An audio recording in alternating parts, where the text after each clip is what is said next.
Welcome to our Finger Lakes Wine Alliance virtual tasting series. We're glad to have you joining us this evening. Tonight, our topic is aromatic white wines. We have a little change in our schedule for this evening. Our second flight, if you're tasting along with us, we're going to have you change your order. We're going to start out with the Keuka Springs Vineyard, then Villa Belangelo second, and then finish up with the Nap. So that's a change from how the flights were originally scheduled. And again, we welcome you tonight. We have some great wines. We were just going through them with the winemakers a few moments ago. Got some really amazing stuff and stuff that really shows off some of the aromatic whites of the region. My name's Jeff Hauk. I'm the winemaker at Lucas Vineyards. I'm going to be the moderator this evening. And we're going to get started right off with this first flight. I would like to welcome Aaron Roizen. Aaron is a longtime winemaker at Hosmer Winery. Does a great job. They have beautiful vineyards. Aaron makes some wonderful wines, and he has with him this evening his 2012 Chardonnay. And Aaron is going to tell you a little bit about the growing season and how that wine was made, and about some recent success with the style of wine that he's making. Welcome, Aaron. Thanks, Jeff. So this Chardonnay that you're drinking, it's ripened a lot earlier than usual in 2012. It was a month earlier than typical. I'll go back. So the suggested retail price is $13 a bottle, and if you're looking to find it after this tasting, you can go to our website at hosmerwinery.com. The growing season was warmer sooner, so we really didn't see a huge variation. The Chardonnay vines that we use for this particular wine, for the Hosmer wine, Chardonnay, really old. They're about 30 years. They're really small clusters, really tight bunches, so they give a different flavor than some of the other clones we have. It's an older clone. I'm not sure what it is specifically, but it's a lot thicker skinned. It's 70% stainless steel fermented and 30% barrel fermented, and it's fermented in a mix of older American and French oak, so it's not a lot of flavor profile that we get from that. It's aged about 9 months in those barrels. We do stir the lees every other day for the first month after our fermentation finishes.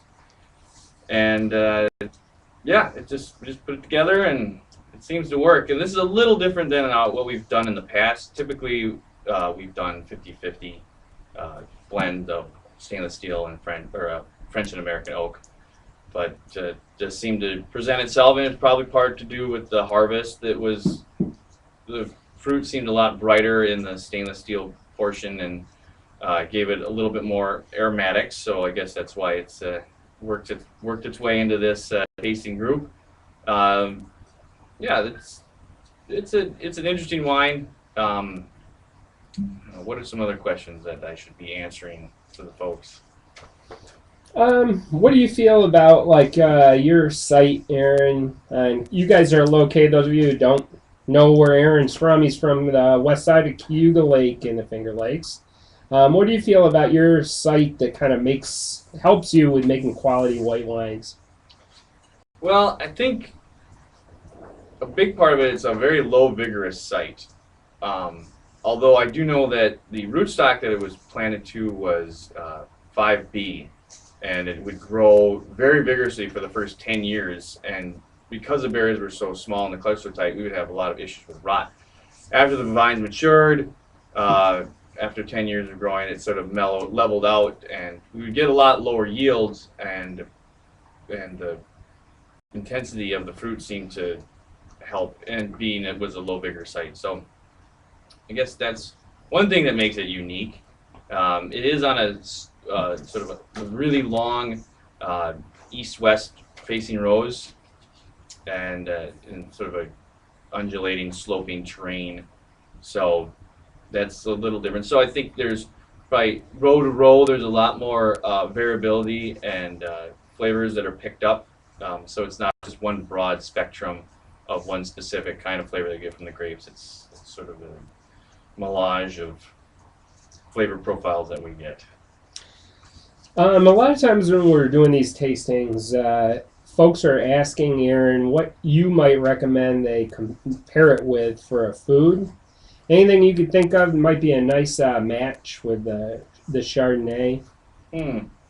Oh, I don't know. Perhaps figs. I don't know. It's pretty versatile wine. I think it's it's aromatic, but it does have a lot of body. Figs is probably not a good pick for that. It's I like Chardonnay. It's good with pasta. It's good with pork. It's easy that way. Very good. And for folks who aren't as familiar with, maybe they're more familiar with West Coast Chardonnays, maybe the biggest difference for them when they would compare that with more of their mass-produced Chardonnay that they might be used to drinking? How is it similar to that, or how is it different? How is it different? I think the acids are probably a little bit higher pitched, so it has a lot of viscosity like you would get from a West Coast Chardonnay, but it has an acidity that helps wash it away. So, and there's a touch of residual sugar in there, so it keeps the palate buoyant, and the wine has a lot of spring in its step. So it's it's a very active wine. It's done its calisthenics, so awesome. Fine. It's a healthy wine. It is a healthy wine. Well, thank you very much, Aaron. We may come back to you if we get some follow-up questions on your wine. And we appreciate the info. And we're going to move on to our second winery of the night. We have the owner of Fulkerson Winery, Sarah Fulkerson. Sarah's family has one of the oldest vineyard blocks. Am I getting this correct, Sarah? In the Finger Lakes. You could kind of expound on that.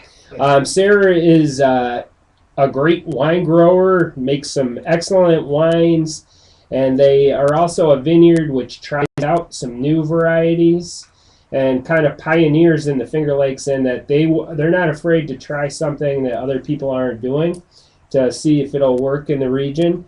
And Sarah has with him this evening one of those varieties that we're just starting to see in the region. It's a Gruner Veltliner.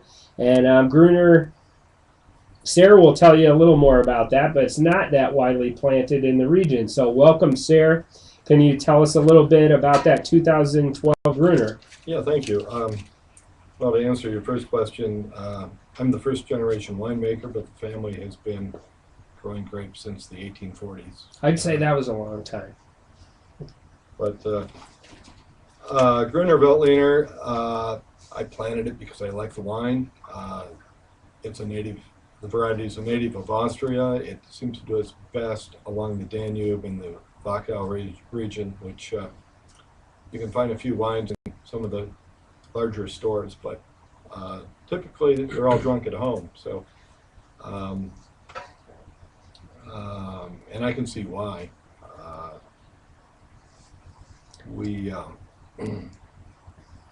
Last year was our first production in 2012, and it sold out in 7 weeks at the winery.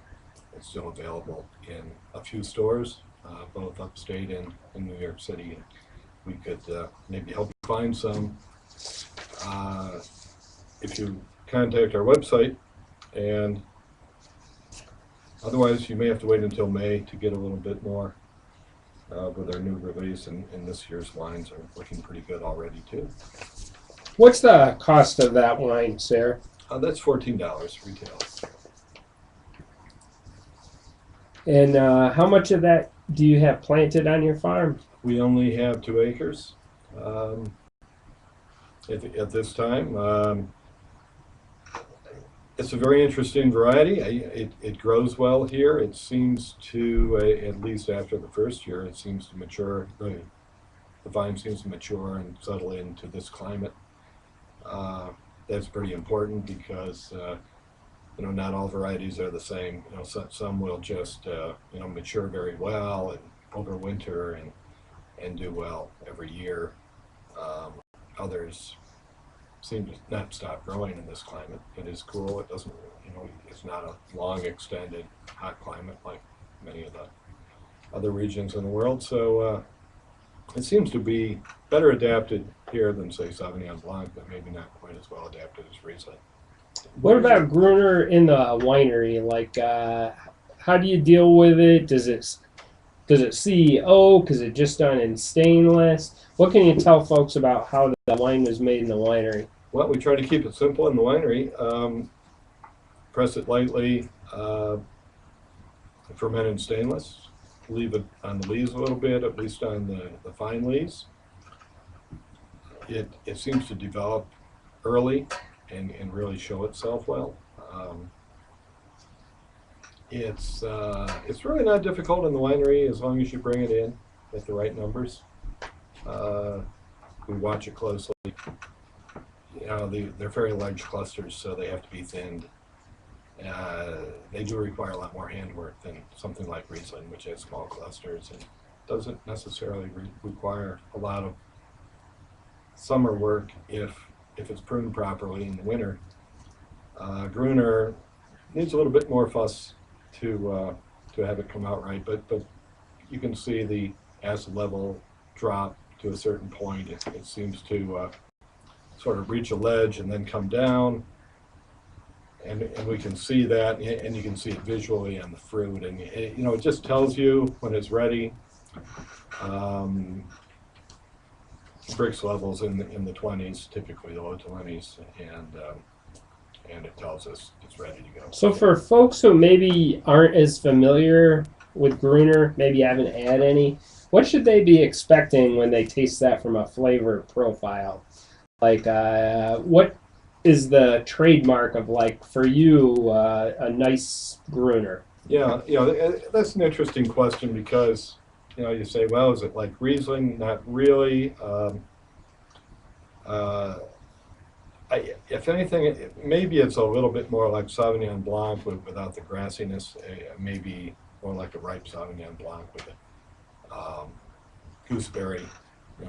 So definitely, like, the acidity plays a big part in it. It's got the acidity of Riesling, but that ripe gooseberry characteristic of a really ripe Sauv Blanc. Same question. We just had like a blogger ask Sarah if you could recommend like a food pairing that you might enjoy at home with a Gruner. Well, it's very versatile. This evening I had pork and sauerkraut with it. It worked very well. Works good with veal, fried foods, fish.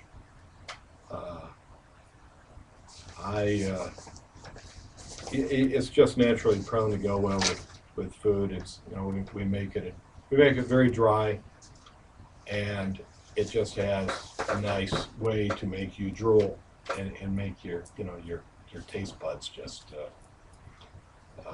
enjoy the food that's in front of you. It's making me want to have a glass right now.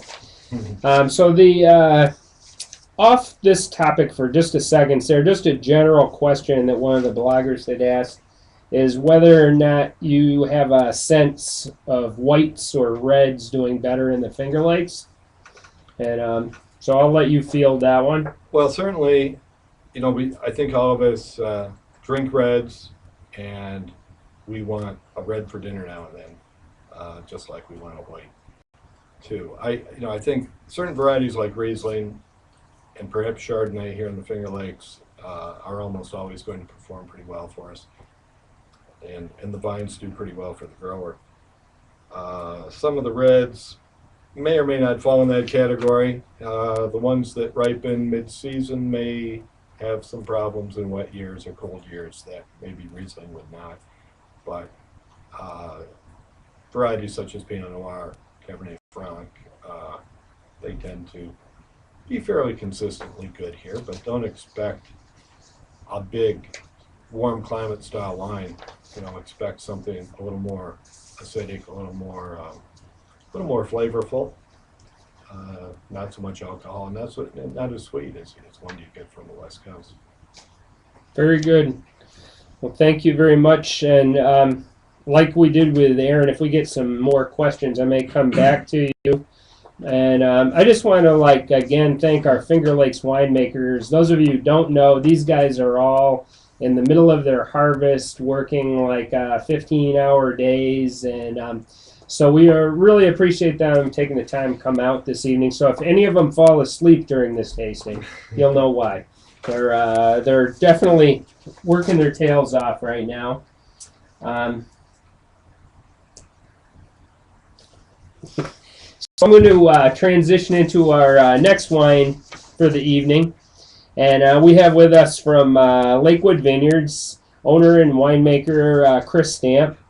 Chris, longtime winemaker, graduate at Cornell University, makes some outstanding wines, and is well known as just being one of the great guys in the Finger Lakes wine industry, who also happens to make awesome wines. And Chris has with him tonight 2012 Pinot Gris, and he's going to kind of take you through a similar thing with the growing season, how that wine came to be here tonight. And welcome, Chris. Thanks, Jeff. One of the things that we get asked quite frequently in the tasting room about Pinot Gris is, well, they want a Pinot Grigio, and we say Pinot Gris is exactly the same grape. It's just what the French call the Pinot Grigio grape that the Italians call Pinot Grigio. So once we get past that, no, but it's a much more familiar term to people. Pinot Grigio, it's easy to ask for a Pinot Grigio, But the French Pinot Gris, I think, kind of, as winemakers, we've kind of settled on a nomenclature. Pinot Grigio usually is a little thinner, tartar style of Pinot Gris, and the French style is usually a little more muscular, a little more phenolic profile, and sometimes can carry a little sweetness due to botrytis or whatever. And it's kind of more of an Alsatian model. And that's really where we feel that this vineyard lends itself better, a little more muscular wine, not the more austere Pinot Grigio style. And so it's a fairly low-cropped vineyard. It's a quarter-mile north of us. An interesting story, that we don't, while we grow a vast majority of the grapes we make wine out of, this grower is a quarter-mile north of us. His name's Frank Gelati. And an unbelievable grower, and it's well known amongst almost every winemaker that this guy does a great job growing grapes. If there's one botrytis berry in there, he can't sleep at night, and he's going to run up and cut it out in the middle of the night if he has to. But he grows wonderful grapes, and he called Pinot Gris Pinot Gris because he found them so difficult in the vineyard to grow. And he kept threatening, even though we were having a lot of success selling the wine, because I've always bought the entire vineyard from him, that he was going to tear them out because of the agony that they caused him. They would botrytis, so they would get loose from his canopy, and even though he tucked all the vines up nice and neat, and he called them Pinot Gris, and he was going to tear them out. So what I did is we put Gelati Vineyards on our label that next year, and he says, "Chris, you're a genius. Now I have to keep them. And I have to grow them better." and he has. Thank goodness.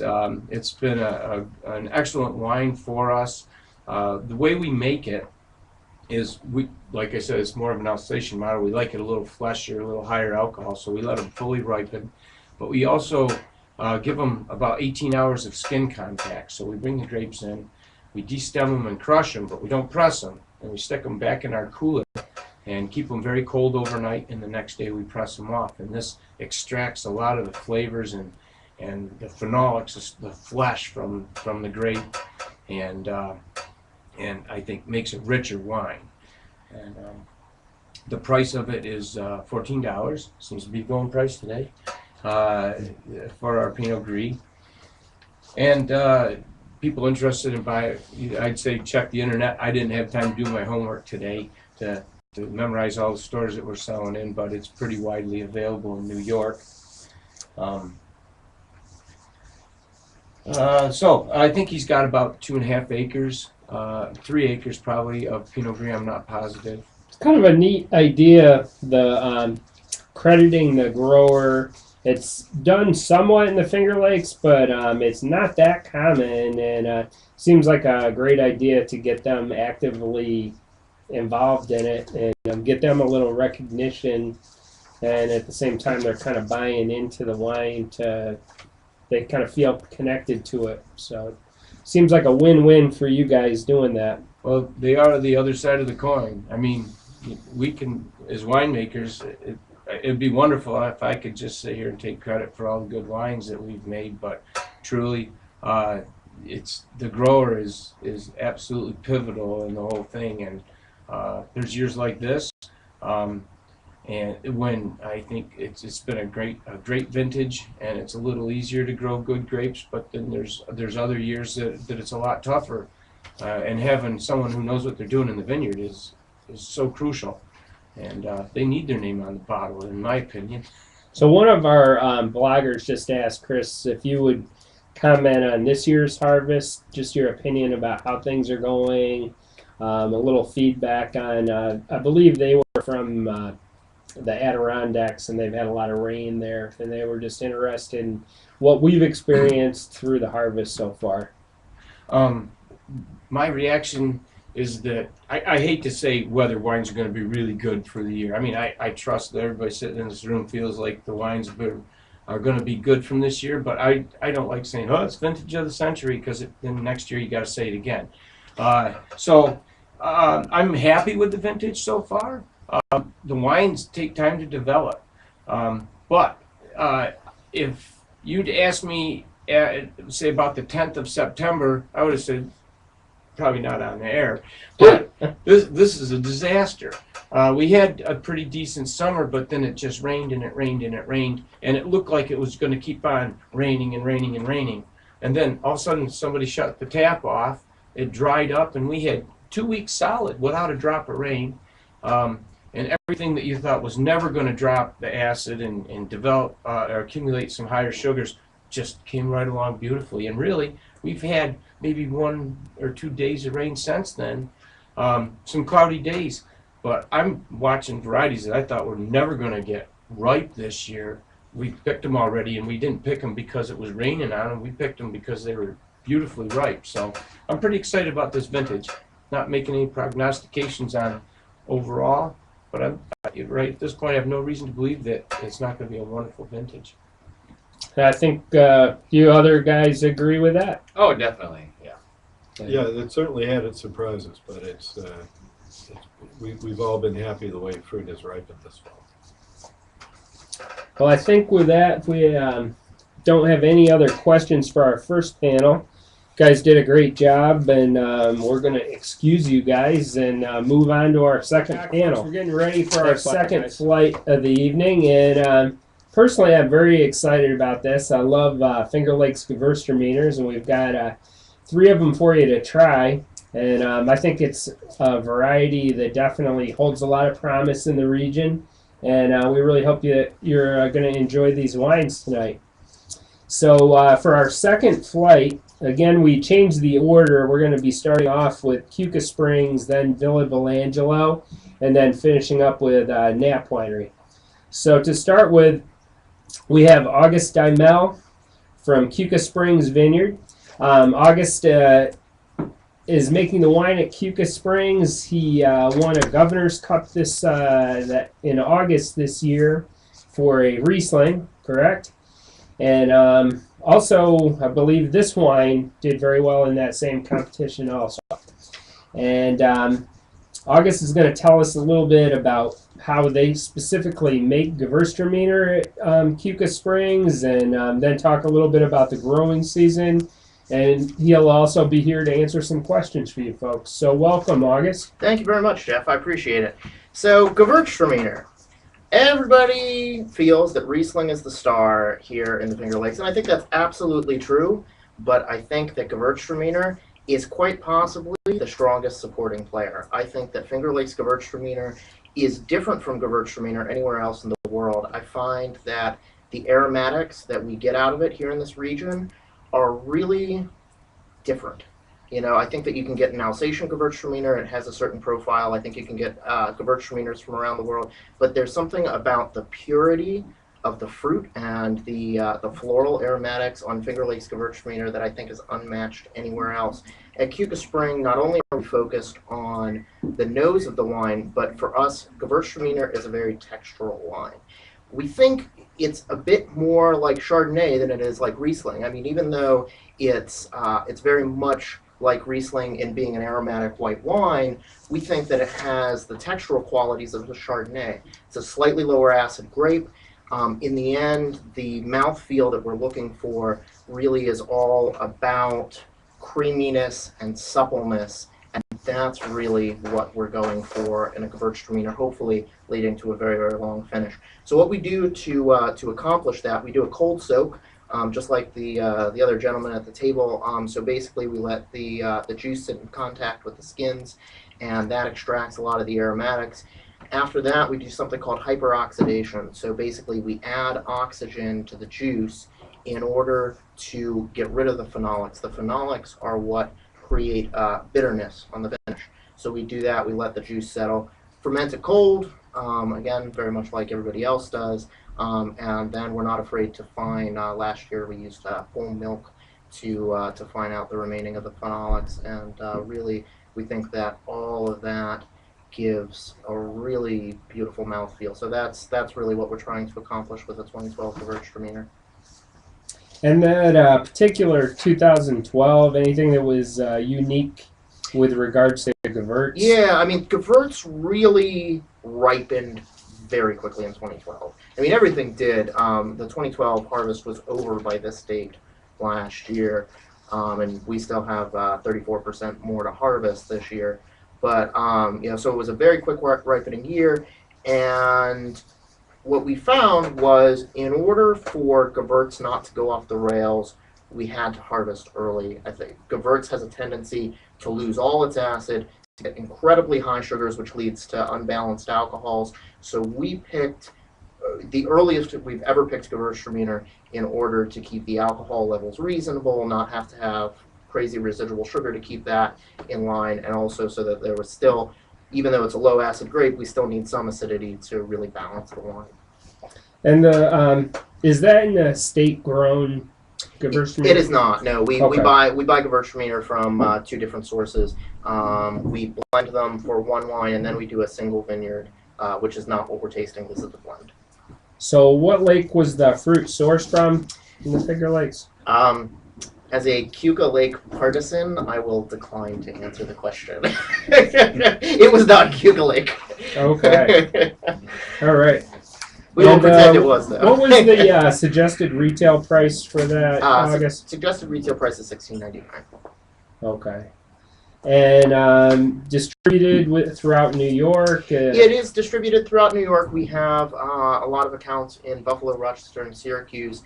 We're now in New York City. The wine is available on, I actually just talked to our distributor, the Upper West Side, the Upper East Side, and the East Village. I don't know the specific names of the places off the top of my head, but if you contact the winery and go to our website, we sell across the country. We actually do a fair number of internet sales, so if you have a pretty user-friendly site to do that, so you can come to the website and order the wine, or you can call us at the winery. We're very friendly people, and we will take your calls Okay.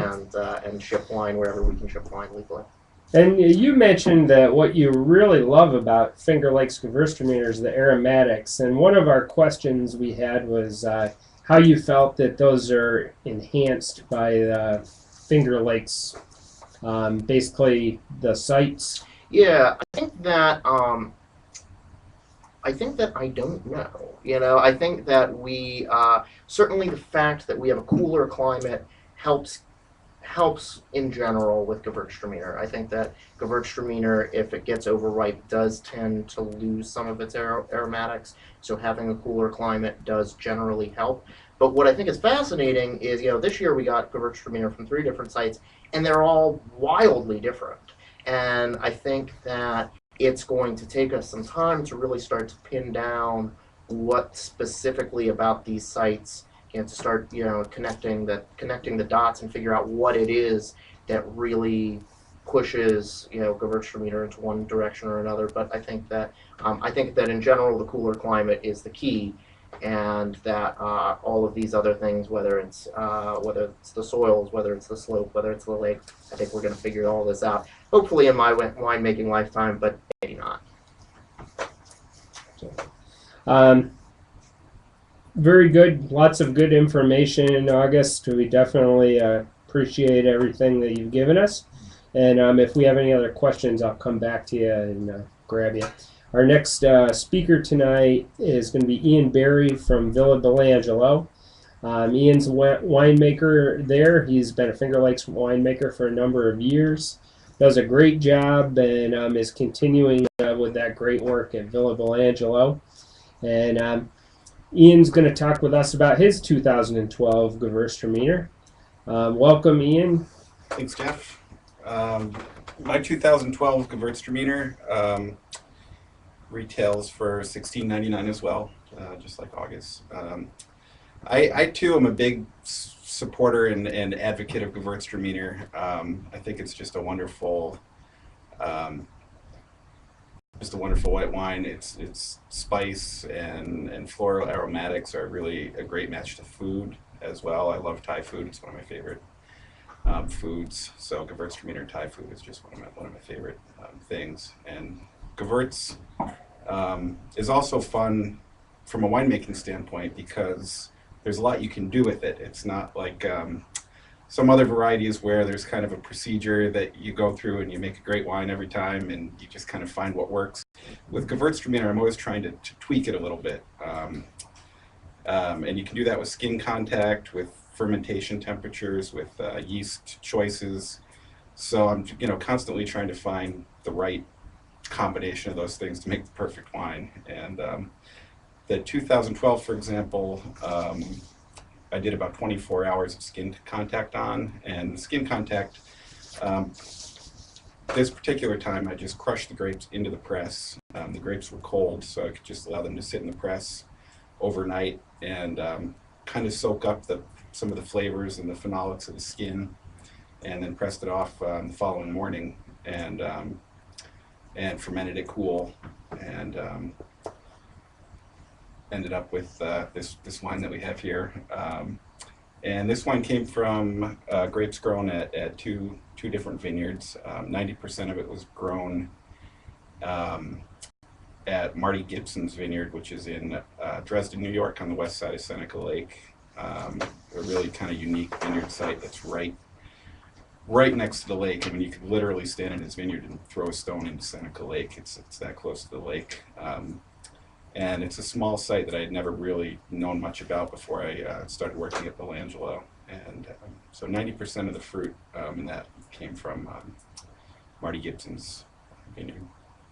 For folks who maybe aren't that familiar, Ian, with Finger Lakes Gewurztraminer, what might be some flavors that they could expect to taste when they're trying Finger Lakes Gewurztraminers? Sure. I think that the Finger Lakes style of Gewurztraminer is a pretty classic style of Gewurztraminer, and it's what you find in especially European Gewurztraminer. A lot of lychee. Lychee fruit is a real typical descriptor of Gewurztraminer. Rose petals. I think this one in particular has a lot of rose petals, particularly dried, kind of savory rose petal.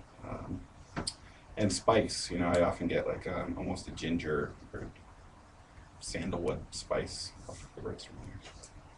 So they sound like kind of a neat thing for folks to try. That's a little. If they're looking for something a little out of the ordinary, it sounds like Gewurztraminer something would be right up people's alley.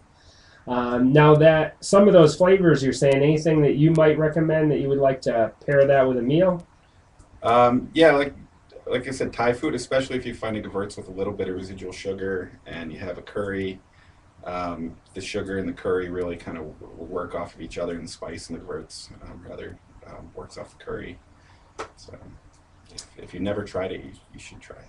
So it sounds like kind of a neat thing for folks out there to try and get their hands on a bottle and try it, because I think they're also, if they've only had Gewurztraminer from other parts of the United States, I agree with you guys that there's definitely some unique characteristics in Finger Lakes Gewurzes.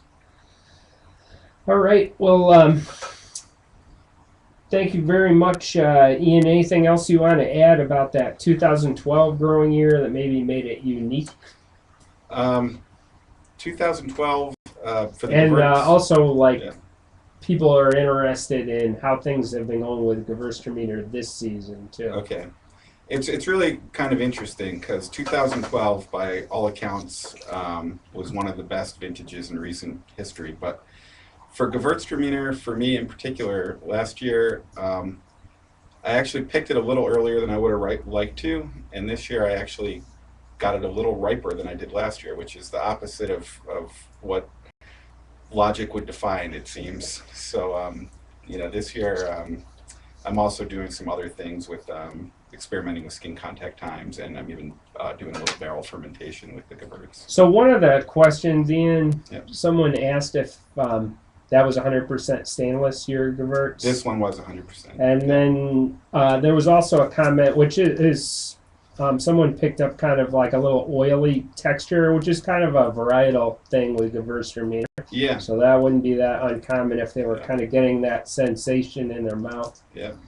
I think that means So they're they doing were something maybe right. they're psychic if they were Yeah. picking up like a little subtle oak character. Yeah. They knew that you were going to do it They're next telling year. the future. Yeah, Stay tuned. yeah.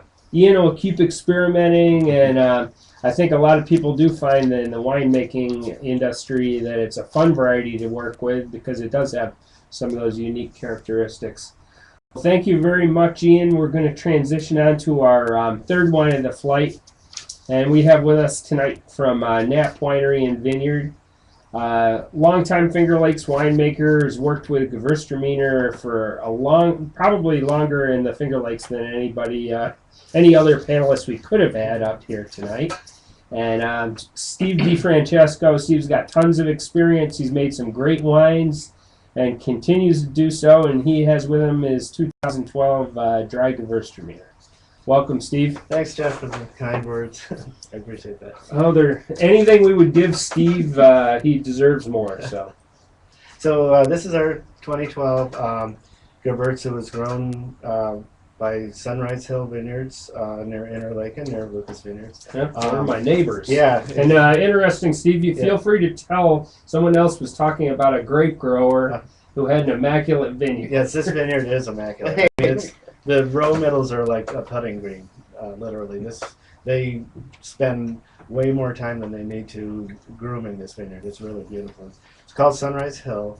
They have we buy Riesling and Gewurz from them. We don't have any Gewurz ourselves. We've got quite a bit of Riesling, so that just adds to what we need. But on the Riesling, but it's west side of Keuka Lake, and sometimes in the cool years we get grapes from east and west sides of Seneca and west side of Keuka, and typically you think of the east side of Seneca as being the banana belt where everything gets warmer and everything's perfect, and it certainly is very nice. But sometimes the warmer years I like the west side because it retains the crispness and the flavors a little bit more. And then like Ian, we picked these in September. I think it was September 27th. I can't remember. Usually this year it was October 4th, and the year before, 2011, it was October 12th or something. So it was 2.5 weeks ahead of the year before. And yet, because it was so warm, I think that the aromatic varieties sometimes benefit by coming in not so overripe. It retains a lot more. The acidity drops out. You can always add acid, but the sugar in this was 22.8, so that made it higher alcohol. It was actually almost 14% when we were done, when it got dry enough. So we have higher acids at 2012 than typical, but that's what a vintage gives us. So occasionally with probably all the panels with this variety, is it common that sometimes acid has to be added back to the wine? To Gewurztraminer, and sometimes lately Rieslings have been a little bit lower too. So the later varieties, we typically need to get that pH and acid in balance. And we add that very early, like if not to the cold soak, right after pressing and settling, we'll add some acid. Even though it's a little bit of a moving target at that point, it just to kind of get it closer, yeah, so it's gets make us an in, adjustment early in the wine. right, and gets us in our ballpark a little bit better, and we can after fermentation, the alcohol changes the solubility of the acid, and we don't want to get boring about that. But that's something that later on we can fine tune when it's wine. Definitely. The suggested retail price of that, Steve? It's $14.95. And how widely available is that wine? It's available through internet sales, and in New York, we have a really good distributor in Westchester North is well distributed and are available, certainly. And then in Metro New York, we have a good distributor down there too. That block of Gewurztraminer that this wine is, how big of a block of Gewurztraminer is that? We don't get all of it, so I'm not sure, but it's Okay. probably 2.5 acres. Okay. And we haven't really even touched base tonight with trellis systems with any of these. I'll just kind of shoot through you guys if you know. What trellis system is that one on, Steve? This is Scott Henry, so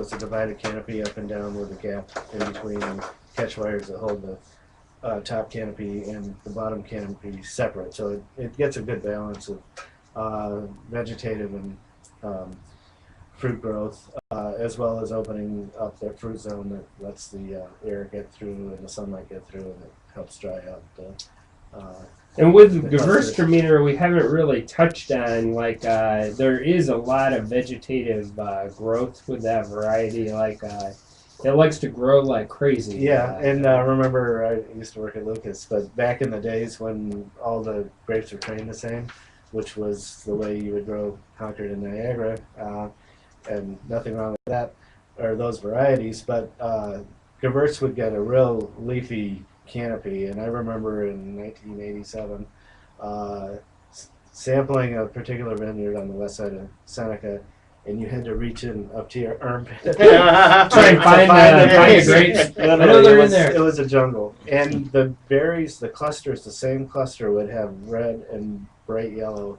lemon yellow berries in the same cluster, and those and with the right kind of canopy and manipulation, you get a lot more synchronous ripening. You don't get those. So with folks, sometimes they hear like, oh, things have gotten better in the Finger Lakes with regards to wine. And what Steve's talking about has been accomplished a lot through crews coming through and helping us improve like our trellis systems, and it's definitely helped us with the reputation of the wines. Yes.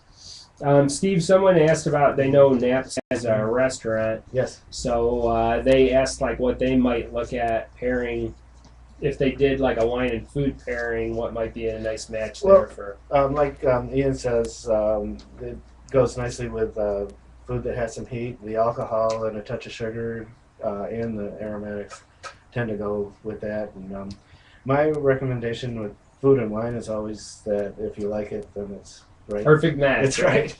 And I mean, there are some things that can be a little bit weird, but if you like the wine and you like the food, don't worry about it. Don't Enjoy. worry about it. Enjoy it. Yeah.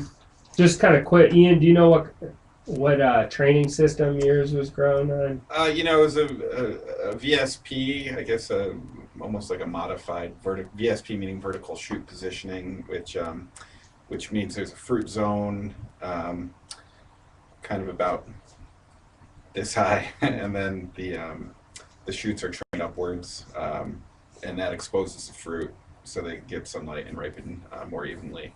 And probably the system that Steve mentioned and the one Ian just mentioned are probably two most popular ones for vinifera grape growing in that Finger Lakes. So. And as it turns out, mine, one vineyard is on VSP, the other vineyard is on Scott Henry. So we had a we had a combination of the two. And I'll just sort of put in my shot for Scott Henry. I think it's really a fabulous system for this variety. We just planted 1.5 acres of Riesling, not Riesling, Gewurztraminer. We planted Riesling too, but we planted 1.5 acres of Gewurztraminer, and we're setting it up for Scott Henry because we really think that really helps with Gewurztraminer.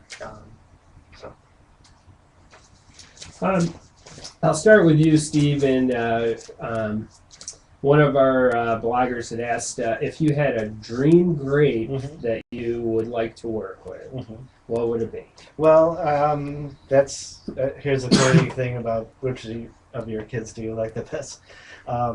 I like a little bit of variety, and if you ate the same food every day, even if it were lobster or filet mignon, it would get boring after a while. So I like working with lots of different things. It's fun to work with the aromatic varieties from around here, and the viticultural diversity that we have here is a lot of fun to be a part of. And even Dr. Richard Smart had mentioned that he has fond memories of having gotten his master's degree at Cornell in the Finger Lakes, and the viticultural diversity that's here that isn't like many of the newer regions or more international regions that use the same handful of international varieties. Merlot, Sauvignon Blanc, Chardonnay.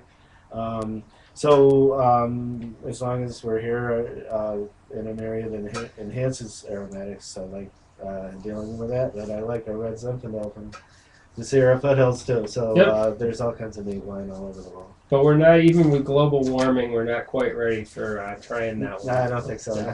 I'm not hoping for it to become California here. So, Nope. Not that there's anything wrong with that. I think we should See anything that you always want to work with? Dream grape? I mean, I love Pinot Noir. I traveled to Oregon at one point just to work with Pinot Noir for a little, for a little bit. So I love Pinot Noir. I love Riesling, obviously, and Gewurztraminer. As far as stuff that I've never worked with that I'd like to, I was in Austria about 5 or 6 years ago, and I tasted some really interesting red wines in Austria from varieties like Zweigelt and Saint Laurent. I know there's some people experimenting with them here, but I've never gotten to work with those varieties. I'd like to someday. Very cool.